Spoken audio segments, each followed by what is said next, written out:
بسم اللہ الرحمن الرحیم۔ پیارے بچوں، آج ہم پڑھیں گے ایسے قائد اعظم محمد علی جناح۔ آج کا ہمارا مضمون ہے وہ قائد اعظم کے بارے میں ہے۔ یہ 1 کلاس سے 3 کلاس کے بچوں کے لیے بہت شارٹ سا ایزی سا ایسے ہے، تو پیارے بچوں نے بہت اس کو پیراگراف میں بھی لکھ سکتے ہیں اور آپ اس کو پوائنٹ بنا کے بھی لکھ سکتے ہیں۔ تو چلتے ہیں، کرتے ہیں سٹارٹ۔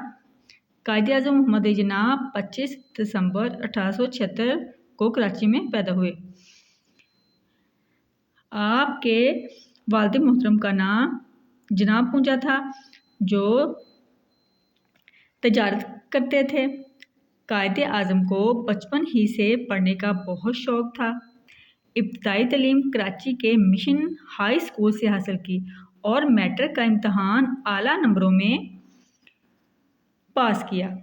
1913 میں آپ نے آل انڈیا مسلم لیگ میں شمولیت اختیار کی۔ آپ ہر موقع اور جلسے میں مسلمانوں کے الگ وطن کا مطالبہ کرتے تھے۔